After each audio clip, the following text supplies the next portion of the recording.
Bienvenue dans cette nouvelle vidéo consacrée à un sujet phare de l'actualité politique. L'équipe de campagne d'Alassane Ouattara est désormais connue. Dans cette édition, nous allons passer en revue les principaux visages qui composent ce dispositif stratégique, analyser leurs rôles respectifs et comprendre ce que cette configuration révèle des priorités du camp présidentiel. Quels choix ont été faits? Quels équilibres politiques et régionaux se dégagent? Et surtout, quelles perspectives pour la prochaine bataille électorale? Restez avec nous pour un décryptage clair, précis et complet de cette annonce qui redessine déjà le paysage politique ivoirien. Abonnez-vous et activez toutes les cloches de notification pour ne rien rater. Dans la région de Savane, vous l'avez dit, qui mieux que Téné Birahima Ouattara, qui n'est personne d'autre que le ministre de la Défense, homme fort, comme pour emprunter l'expression de Cué, homme fort du sérail du RHDP, aurait pu justement prendre les rênes de la campagne, prendre les rênes pour conduire la campagne du RHDP dans cette région. Dans le Gbeke, vous l'avez dit, Sidi Touré, c'est bien connu, jeune ministre dynamique, compétent, qui a des assises évidentes dans le Gbeke. À Bouaké, vous avez qui mieux que Amadou Touré, Amadou Koné, pardon, le ministre des Transports actuel, aurait pu représenter les intérêts du RHDP dans les règles de l'art. Quand on sait ce que ce monsieur a pu apporter comme justement changement dans la vie des Bouakéens. Aujourd'hui, j'invite chaque Ivoirien à aller simplement à Bouaké. Nous y étions dans le cadre justement de la fête de l'indépendance, mais Bouaké renaît de ses cendres. Bouaké a été totalement transformé par ce monsieur. Et donc, c'est quelqu'un qui compte à Bouaké, qui prendra donc les rênes de la conduite de la campagne du RHDP dans cette zone. Même chez moi à Bengourou. Qui est en charge, dites-nous.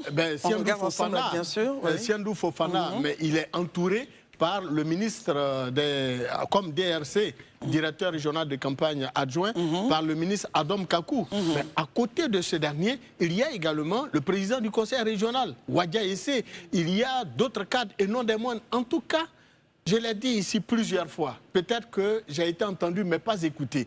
Je vous l'ai dit, le RHDP est une machine. Ne pas le reconnaître, c'est pas bon. Il faut être honnête en matière de lecture du jeu politique national. C'est un parti qui est venu au pouvoir avec beaucoup de difficultés, comme une femme enfante avec beaucoup de difficultés.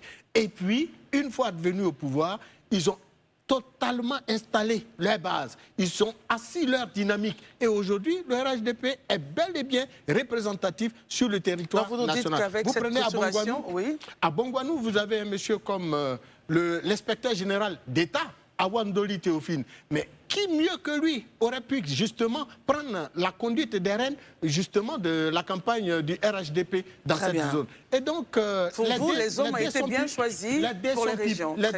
J'allais dire, la campagne est pliée pour eux. Et quand ça veut dire quoi la campagne est pliée, Marius Komoué? On dit qu'il n'y a pas de petite campagne. Mais moi, je connais l'histoire de ce pays, je connais les acteurs politiques les uns et les autres. Bon, face à un monsieur, face à une machine qui est au pouvoir, qui a les moyens financiers comme il faut, qui a les hommes, qui a tous les cadres, ben, ça va être difficile pour les adversaires. Ce n'est pas une mince affaire. Mais comme l'a dit aussi le candidat Jean-Louis Billon, il n'a jamais perdu d'élection à laquelle il a participé. Nous espérons certainement qu'il va bousculer, pourquoi pas Madame la Première Dame, l'ex-Première Dame, Simone Yves Gbagbo, et encore, pourquoi pas Monsieur Domelo. Alors, il y a quand même cette année des candidats sérieux et nous pensons que le RHDP, bien que installé sur le territoire national, mérite d'être bousculé si d'ordinaire l'opposition réussit son unité. Très bien, merci beaucoup. Alors Arnaud, votre regard justement sur ce positionnement, la géopolitique a-t-elle été respectée? Pensez-vous que les hommes choisis pourront donc faire bouger les lignes dans leurs différentes régions? Votre point de vue au total? Alors écoutez, il n'y a pas beaucoup de surprises dans l'organisation. On s'est appuyé à la fois sur les cadres des régions, mais également sur les cadres qui sont membres du gouvernement. C'est une grosse structure, comme tout le monde l'a rappelé, et ça va surtout éviter aux candidats d'être présents partout, parce qu'il faut quand même dire qu'il est d'un certain âge, il n'est absolument pas évident de faire le tour de la Côte d'Ivoire, la campagne électorale est complètement éreintante. Ce que je déplore en revanche, c'est le fait qu'on ait peu de structures spécialisées. Quand je parle de structures spécialisées des partis, c'est par exemple l'organisation des femmes ou des jeunes. On a des personnes qui sont bien sûr des ténors du parti, mais on peine à faire confiance à des personnes qui sont beaucoup plus jeunes. Parce que quand vous regardez tous ceux qui jouent les premiers rôles dans cette campagne électorale, ils sont certes des ténors du parti, mais ce sont quand même des gens d'un certain âge. Et au moment de la campagne, ce n'est pas l'élection, on ne vote pas pour le directeur de campagne, c'est pour le président que l'on vote. On aurait aimé quand même avoir de nouvelles têtes, de nouvelles recrues, comme ça se fait ailleurs. Dans les équipes de campagne ailleurs, on nous sort toujours quelqu'un d'extrêmement intéressant, qui joue soit les premiers rôles ou soit les rôles juste en dessous, mais au moins ça nous permet de découvrir de nouveaux visages. Ce n'est absolument pas le cas dans cette configuration.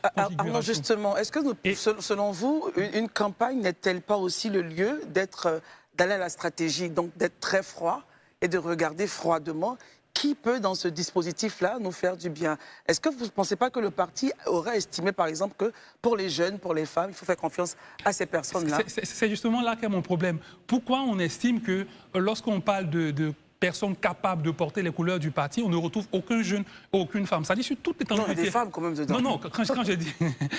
Vous parlez de la présidente des femmes, du RHDP, c'est ça? Voilà, okay. Je ne parle pas de ceux qui sont membres du gouvernement. Je parle surtout des structures des femmes et surtout des personnes qui sont un peu moins connues. Donc, chaque fois qu'on va parler, quand on va dire c'est trop sérieux, c'est trop stratégique, c'est trop important, on va systématiquement écarter les jeunes et les femmes, justement, des structures spécialisées. Et concrètement, pour les personnes qui ont été désignées, on l'a dit, ce sont des cadres des régions. Peut-être à part M. Adaman Bictogo, qui est dans le Gojibwa, dans la zone de Lakota. Mais qui a toujours sa zone de Yopougon. Qui a toujours sa zone de Yopougon. Il faut quand même rappeler qu'à Lakota, on a un maire du PPACI. Donc, l'élection a été plutôt difficile pour le RHDP dans cette région. M. Bictogo a montré qu'il pouvait se faire élire à la fois à Beauville, mais dans un bastion de l'opposition à Yopougon. Donc, ils se sont sûrement dit que c'était le profil idéal pour challenger cette région. Très bien. Herman? Oui, moi j'ai un aspect qui m'intéresse, quoique je voudrais bien répondre à Marius quand il parle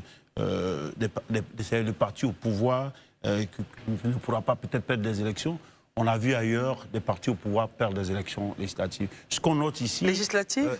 Les élections présidentielles. Ce qu'on note ici, c'est justement la force d'organisation, la force de structuration du RHDP. Quand on regarde, vous voyez bien qu'ils ont établi déjà un calendrier des grandes activités. Et ça, moi, scientifiquement, ça m'intéresse. Le 30 septembre, 1er octobre 2025, il y a un séminaire de formation pour tous ces responsables qui ont été nommés.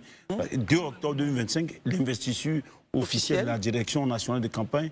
Et puis, donc, on sent que... Et le 11, le lancement de la campagne. De lancer leurs différents lieutenants et autres, toute la machine, on va faire un séminaire pour choisir, j'imagine, les thèmes de référence, les éléments de langage, sur quels points on va, où on attend de mettre les points, vraiment faire remarquer aux populations, insister aux populations. Et j'imagine aussi que à ce niveau-là, le travail de base a été déjà fait. C'est juste pour présenter maintenant à tous ces lieutenants. Pourquoi vous mentionnez-vous ces points, justement? Oui, mais parce que on ne peut pas aller à une élection, on organise une campagne, et puis nous, les personnes qui sont censées animer la campagne sur le terrain, n'ont pas d'ensemble la vision de cette campagne, les éléments de langage de cette... Moi, c'était le thème de référence de cette campagne.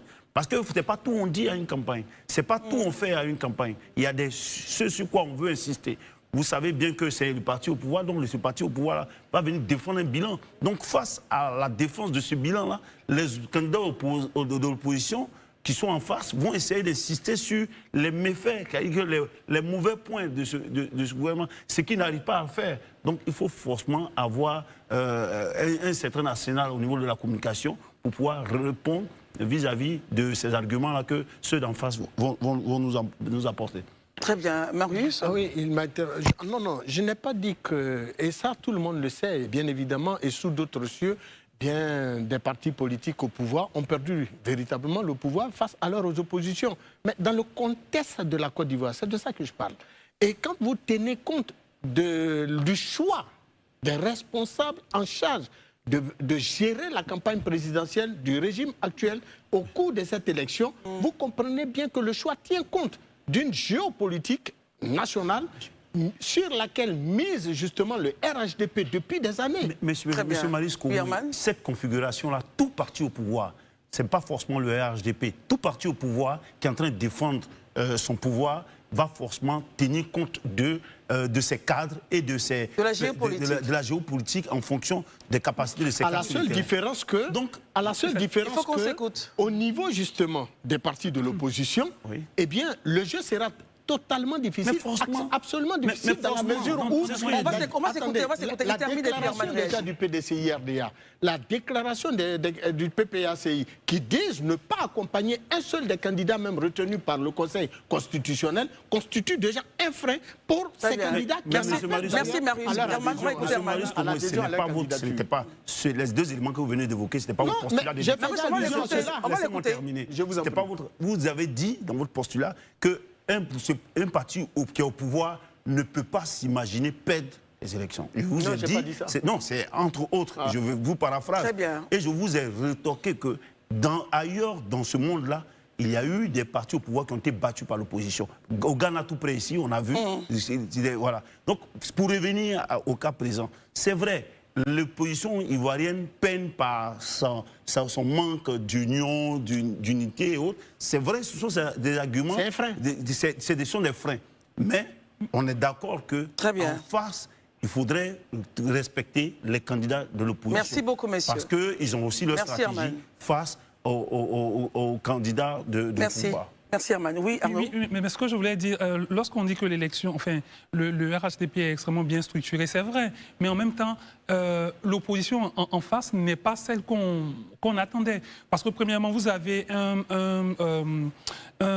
PDCI qui n'a pas de candidat à l'élection présidentielle. Vous avez un PPACI qui n'a pas de candidat, qui sont les deux partis majeurs de l'opposition, parce qu'ayant des groupes parlementaires et les élections régionales et locales précédentes nous montrent que ce sont les deux forces de l'opposition. Quand vous avez ces partis qui ont porté leur choix sur des candidats qui finalement, pour des raisons juridiques et des raisons diverses, n'ont pas été retenus. Quand vous avez à côté de ça des étincelles qui commençaient à naître, comme Toby, le maire Assalé Tiemoko, on ne sait pas ce qui pèse en réalité au niveau national. On sait que Assalé Tiemoko, dans sa région, il est député maire, mais on voulait voir au niveau national ce qu'il pouvait peser. Ces candidats également ont été écartés par les parrainages. Donc finalement, on se retrouve avec des candidats qui sont importants, qui sont des figures que l'on connaît depuis quelques années, mais qui ne sont pas de grands challengers comme l'aurait été le parti, le PDCI ou le PPACI. Donc déjà c'est un handicap. Maintenant, après, parce que même quand on parle de l'union de l'opposition,